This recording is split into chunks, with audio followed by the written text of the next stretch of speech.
Hello and welcome back. I'm Nicole, a cottage witch, and today I'm doing VR to Christine Roselle, who did the 10 Beautiful Decks tag. She's got 10 different prompts, which I've listed down below. Beautiful in fill in the blank. There are 10 of them, and I'm just gonna go through those. And unlike my usual self, it's just decks today, not books. Mostly because I don't have the budget for like art books and fancy leather bound books and that sort of thing, because if I did have the budget for that I would do this with books, but I don't. So the first one is Beautiful in Design, a deck whose structural art and message designs elevate the tarot experience. And for that I picked the Song of the Grandmothers. This is the updated ones.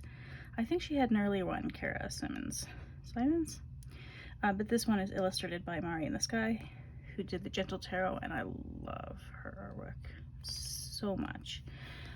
It does have its own structure. So it's got 6 sort of suits, I guess you could call them. Self-love, harmony, growth, possibility, service, and destruction. And I do appreciate that it doesn't shy away from the harsher things in nature, like lightning. There's an earthquake one in here too. Yeah, earthquake, desert. I mean, they're not all fun and games. So I really appreciate the structure to this. I know a lot of Oracle decks don't really have a structure. I mean, some do, but not all of them. And I like the structure in this one. It's really well thought out. The messages are, I mean, they suit the cards. So it's got grandmother, whatever it is, and a keyword, but then it's got this little haiku on the bottom, and it's numbered, so it's all very easy to find in the guidebook. They really thought this through very well. And it's so beautiful. I love it so much. I'll always love Mari's art. She's working on an Oracle deck to go with the Gentle Tarot now, and like the day that Kickstarter starts, I'm backing that one. But yeah, like the messages that Kara wrote, they fit, you know. Plus I do like haikus. They're one of the only poetry forms that I like consistently enjoy. So it's just all of the components that came together to make this deck are really well thought out, and the way they combine is quite lovely. Here's the desert one. No way to avoid the journey before you, now exposed, burn off doubt. Yep. So this is my Beautiful in Design, and I don't know, I'm never quite sure unless people talk about it, excuse me, how they divide up work, like the design, like the layout of the cards. Like I know Mari did the art, but who determines the font and the where everything goes and all that? But however they did that, I think it works quite well. Yep, I enjoy this one. I'll stop flipping through it now. The next one is Beautiful Color Palette, which could very well be this one. A lot of these could overlap, really. But the one I went with for this is the Candy Oracle, because it is not beautiful in other ways. It's the cardstock is, my box came broken, as you can see. It's a bit mangled. The cardstock is slightly ridiculous, and they're too big for my hands. So there are things I don't like about them, and they're very plasticky. But the artwork is beautiful. It's by Laura Zuspin, who's done some other famous Oracle that I can't remember the name of.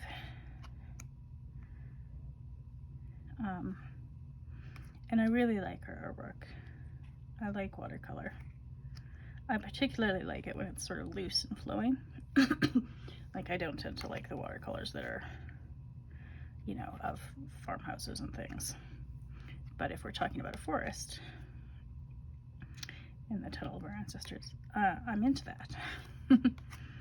So yeah, I really, and the color palette in this is just really beautiful. Like this is very much my thing. So is that. Yep. Yeah, I don't think I could find a card in here where I'd go, the color palette is not for me.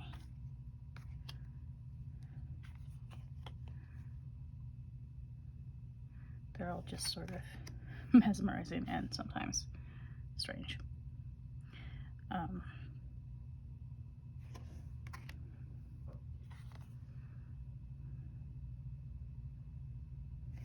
Yeah. So that's the one I chose for a beautiful color palette. The guidebook is also fantastic for this one. They put a lot of work into that one. Next is Beautiful in Connection, a deck that reaches into the soul, creating a personal and profound bond. And I've only had this for a little while, so I don't know if I could say profound yet, maybe. But it's the Soul Mirror Oracle. And I do think there is something soulful about it though, and it connects different ideas really in interesting ways. So beautiful.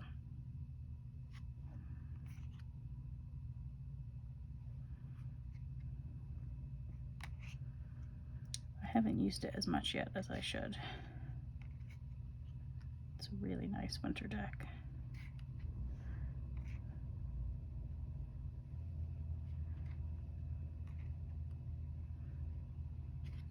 Yeah, I'm not really sure what else to say about this one. I guess I probably should have picked one that I'd used more often, but you know, I don't have as enormous a collection as some people, so I picked one that I think works.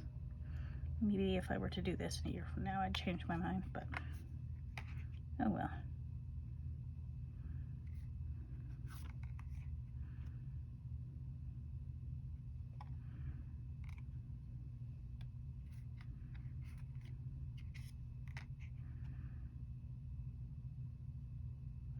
Like the polarity of the keywords is quite interesting, and pairing this with other oracle decks makes for some really interesting combinations and connections. So that's my Beautiful in Connection and Beautiful in Association. Let me just pull this one up here. This is a deck rich in symbolic associations that enhance intuitive readings. And I do use this deck very intuitively, but it does have some Buddhist symbolism in it. It's got a Buddhist worldview. This is, I didn't say what it's called, Tarot or Hasindazi, the roots of Asia. So it is abstract, and I do use it mostly intuitively. There is a little white book, and you know, it's not bad, but it doesn't have a lot for any one thing. And it doesn't have a lot about the symbols and art choices, which is usually what I want. But there are, I mean, you have lotuses and different animals and things that have, I mean, they've made some certain symbolic choices in this deck.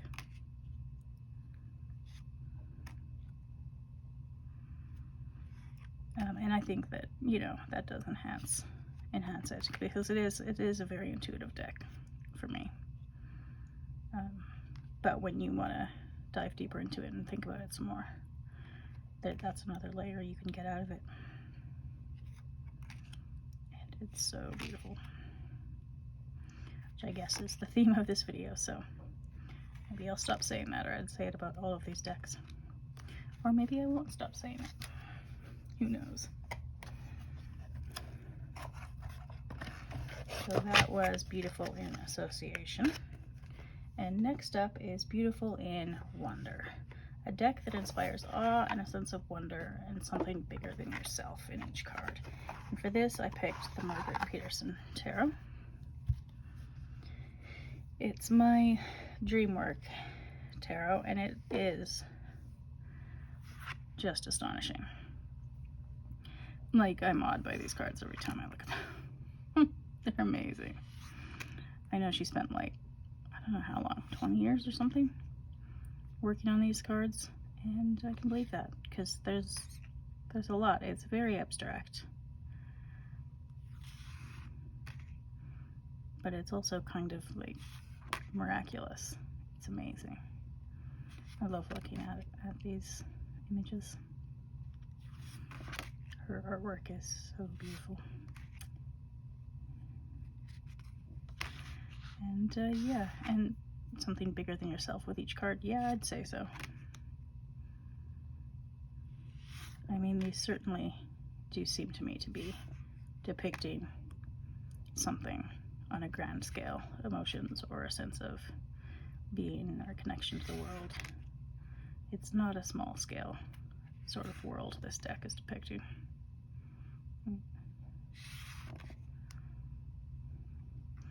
And so, yeah, it is absolutely incredible. And so that was Beautiful in Wonder. The next one is Beautiful in Rhythm, a deck that seamlessly blends the narrative and imagery with a sense of movement and flow. And I wasn't sure that I have, the way that Christine described it, I'm not really sure I have a deck with that sort of repetitive imagery, at least not an RWS one.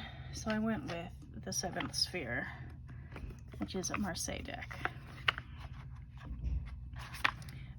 because I figured if anything has rhythm. I mean, the point of reading with Marseille is the flow between cards and the way they talk to each other, which I guess you could call rhythm.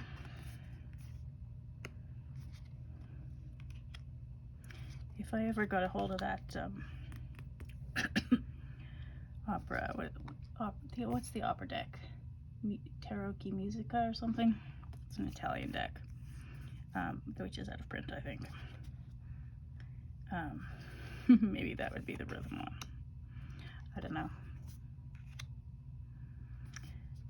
But yeah, to me, the way I've started working with this is very much in the Camellia Elias sort of method of making connections between decks, not reading whatever the traditional symbol of one is and then reading the traditional symbol of the next, and then the next. They're telling a story. They're all linked. And so when you connect them like that, I think there's a sense of flow.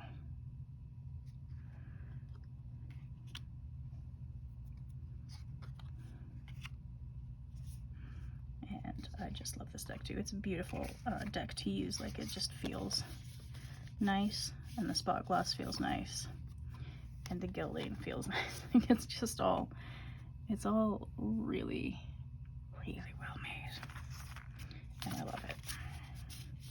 And I'm really enjoying learning Marseille with this deck. Would highly recommend. Next up is Beautiful in Meaning, a deck that delves into the layers of meaning and offers depth and insight. And for this, I picked Tarot Avatara, which I could probably pick for several of these prompts because it's just all around beautiful. I considered it, there's an upcoming one that I considered it for.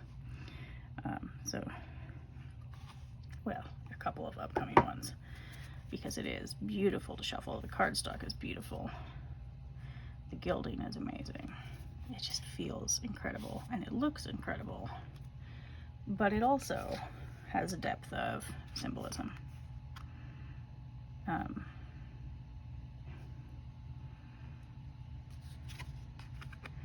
And there's so many layers of meaning in this. Like, there's,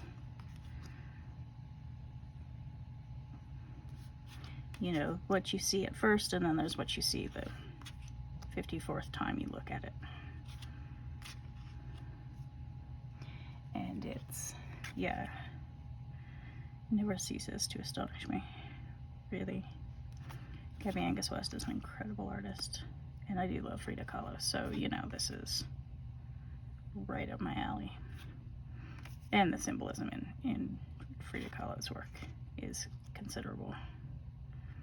I mean, she had a lot of layers of meaning as well. And this is very much inspired by her, as you can see.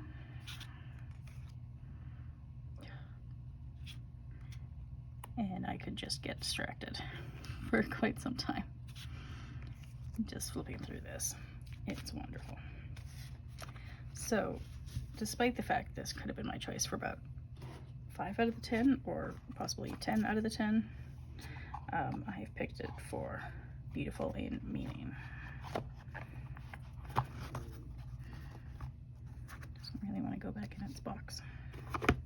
All right, next up, beautiful in artfulness, a deck that has an artful perspective with an appreciation for the artistic mastery and creativity imbued in the deck's design. And for this, I picked the Tarot des Paysages Intérieurs, the Tarot of Interior Landscapes, which I think are oil paintings, but I'm not like an art expert by any means. So I couldn't begin to look at somebody's paintings and tell you if they have, you know, technical mastery. But I think she's intuitively mastered something here.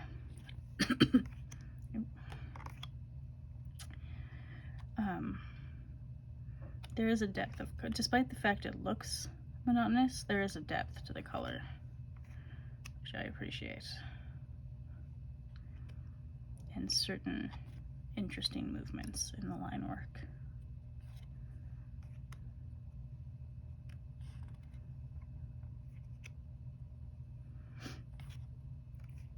So yeah, I don't know.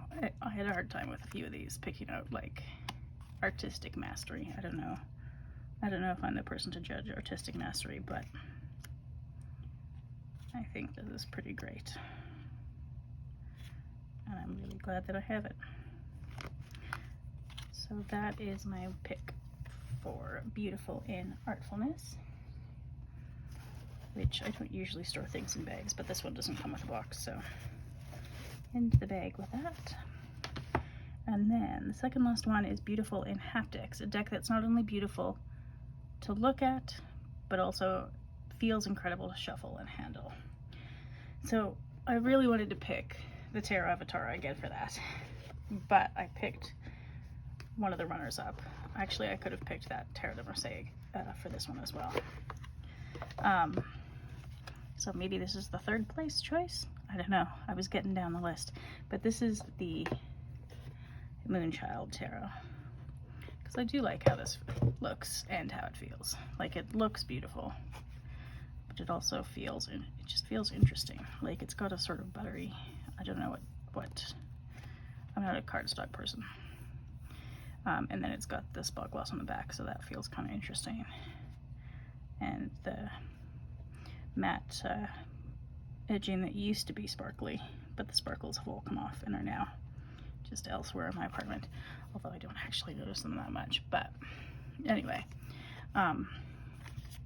this is the one. I'm not going to shuffle it for you because I'm just, my hand-eye coordination is not great, so my shuffling is very awkward, which is in no way the fault of the deck. That's just me. But yeah, I do enjoy the tactile experience of this one.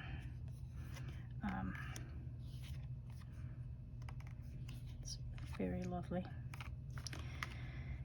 All right, and the last one is Beautiful in Senses, a deck that engages the senses in a beautiful way. And this one I also struggled with because I don't really think that way when I use decks. So I went with a deck that really grounds me to the earth. I figured that was about as close as I get to a sensory deck in the way that Christine talked about it, and that's the Gentle Tarot.